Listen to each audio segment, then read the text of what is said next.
All right, so here we go. We are on Australian Survivor, Season 9, Episode 14. Last time, we had a Khan going home with an idol in his pocket. So that's two idiots going home with an idol in their pocket. That's Croc and now Khan.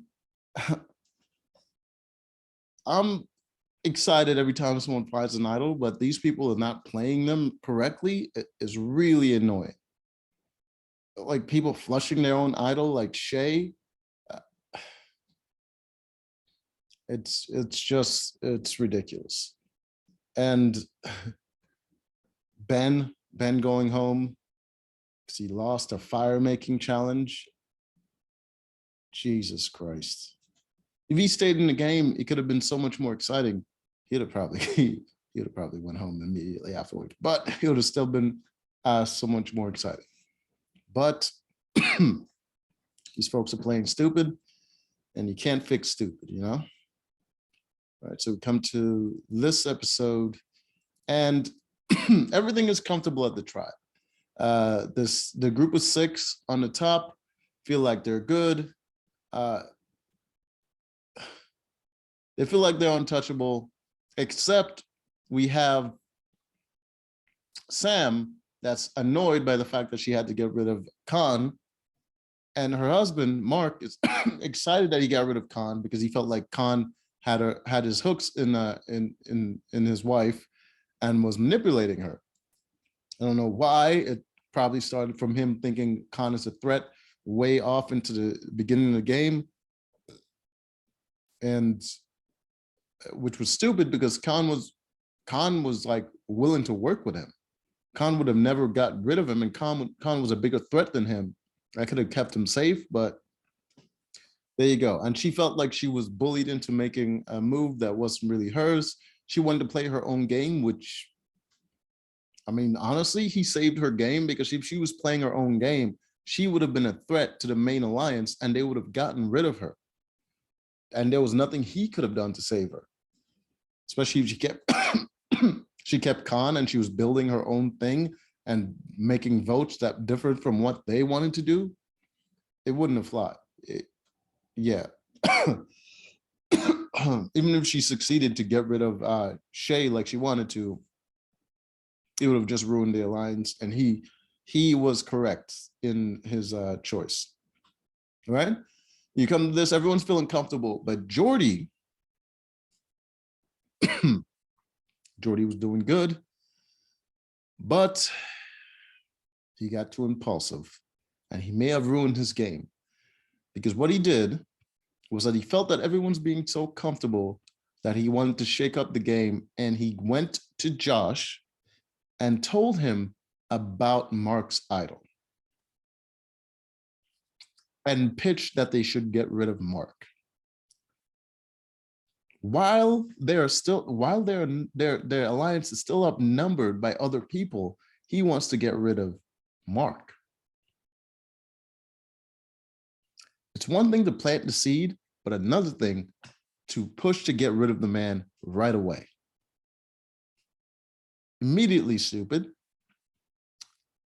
But not only that, after he did that, Mark went to go talk to his cousin, Jordan, and he says it's dangerous that Mark has an idol, but he understands why he hid it, because that sort of stuff would make him a threat. But the fact that Jordy has a big mouth and he's giving away secrets like this, I don't trust him. As soon as he said that, I'm like, this dude is good. This dude is good, because he's right not to trust Jordy. Because the same thing he would do to Mark, the same thing he would do to you.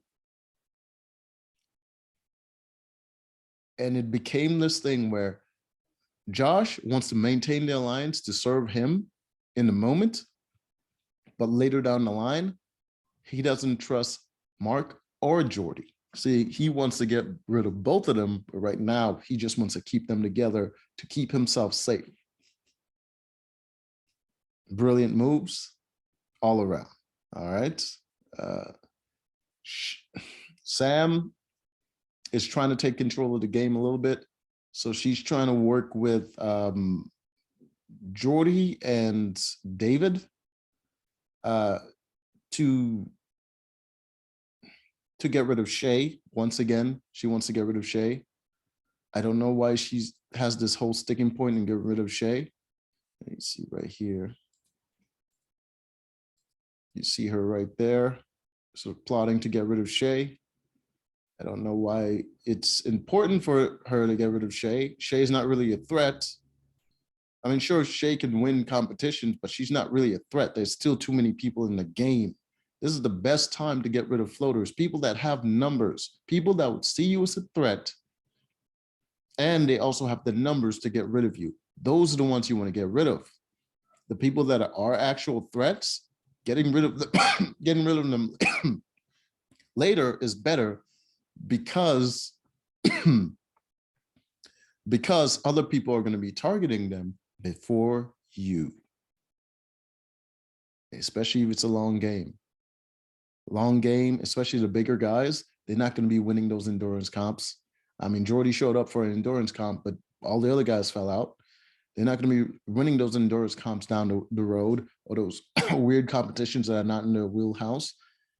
Every single one of those competitions is an opportunity to get rid of them. So it's not a good game move. But that's what she wants to do. All right, so let's get to the immunity competition. All right. So let's see if I can get it. All right. So it looks like this. It is a puzzle. All right. So as you can see, they are assembling the puzzle on this board right here. And this board is will fall and drop all their puzzle pieces. They have to stack the puzzle pieces here on the board.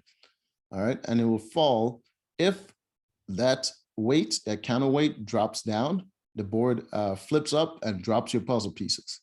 And in order to keep that counterweight up, they have to fill this bucket in the back there with water. As you can see the bucket over here spilling because there's holes in the bottom of the bucket. You have to run into the water, dip your bucket, get some water in it, and fill up this bucket over here to raise your counterweight. All right. And while you're building your puzzle, you have to keep an eye on your counterweight, because if it drops, all that progress that you made could just fall out. So as you can see, some people are trying to assemble the puzzle a little bit on the board here before they get on to actually stacking it. All right. Now, as the competition went, it was a close one. The one in the lead was, in fact, Josh. Josh was way in the lead, and behind him was Shea. Everyone wanted Shea to lose because they want to get rid of Shea this time. But Josh ended up dropping in the last minute because he couldn't get to the water fast enough to fill up his bucket, and his pieces ended up, no, he did actually get there fast enough to fill it up. But when he filled up his bucket, the weight didn't drop fast enough, and he ended up dropping his pieces. All right. And in the end, Shea ended up winning by a lot. No one else was really as close to her. I don't think she dropped, not once, and everybody else was dropping. All right. So it was a good job on Shea, very steady. She ended up winning. Now they have to choose who's going to go since they can't get rid of her. All right. So she got that individual immunity. They get back to the tribe. Everyone's trying to decide where to go. Jordy's still trying to pitch getting rid of Mark. Sam is trying to get rid of get rid of Josh, because she feels like Josh is in the leadership position of the guys. But Mark's saying to her, we can't do that, because as long as Josh looks like he's in the leadership position, that keeps them safe, which is great. Good ideas all around by him. Not moves that she would make, but it is solid moves that's keeping them safe in the game. All right. But she still doesn't like it. But for now, she's agreeing, she's going to go along with it. And Jordy goes up to Josh. He wants to pitch, he obviously wants to pitch Mark, which is stupid, but Josh says, let's split the votes.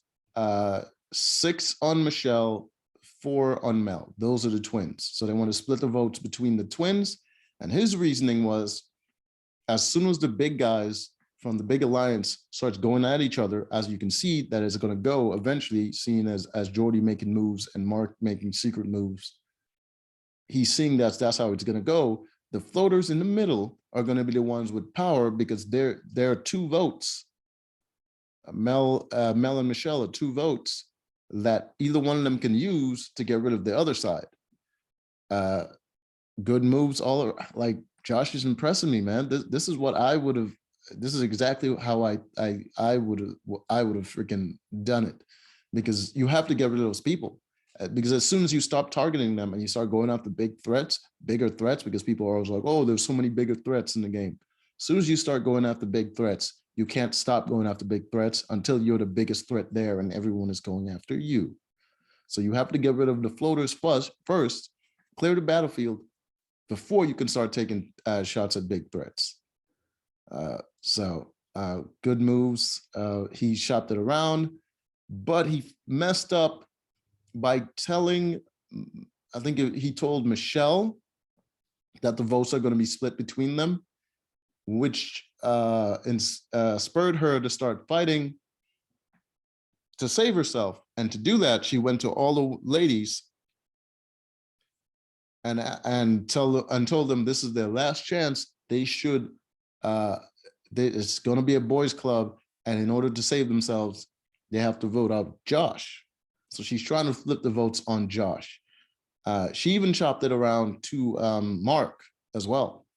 But she doesn't know that Mark is already planning to use Josh as a shield. All right. So, I mean, they have plenty of ladies. What was that? Mel, Michelle, Shea, Sam, Chrissy. That's 5. Who am I missing? Oh, and KJ. That's 6.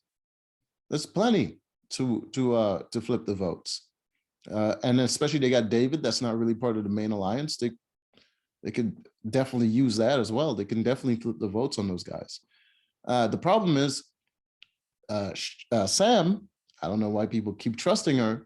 She's always shaky. Even while she was having a conversation with them, she looked shaky. Like look at her face. Like you can see how KJ is listening intently to the pitch, but Sam, right here, you can already tell she's not with it. Like you just see it on her face. Her face is so easily read that I'm surprised that she's able to fool anybody. All right. So they shop it around. So now Michelle is trying to get rid of Josh. Josh is trying to split the votes between Michelle, 6 on Michelle and 4 on Mel. And Mel is trying to play the middle in case her sister's plan to flip the vote doesn't work. She wants to be able to still work with some people after her sister is gone. So she's trying to make some headway with Mark and Jordan. All right.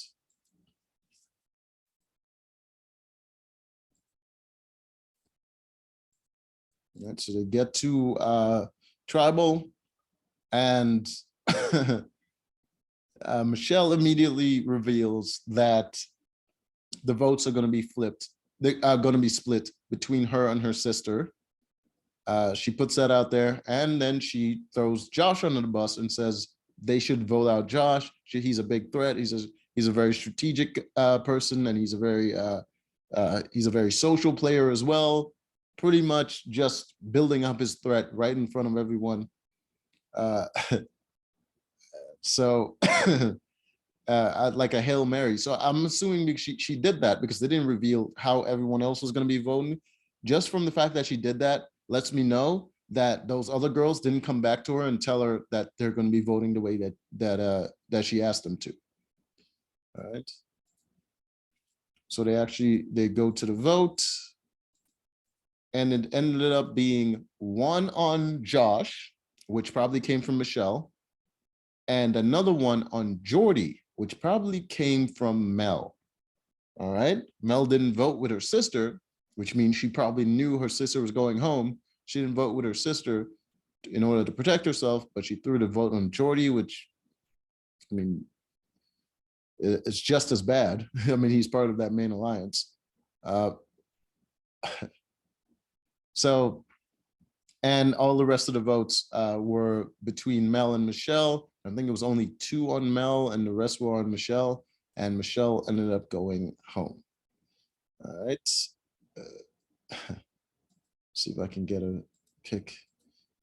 I mean, it's very difficult to tell the difference between them, seeing as they're twins, but I think Michelle is the more confident one. Mel is the more uncertain one, so let's see if I can tell the difference between them.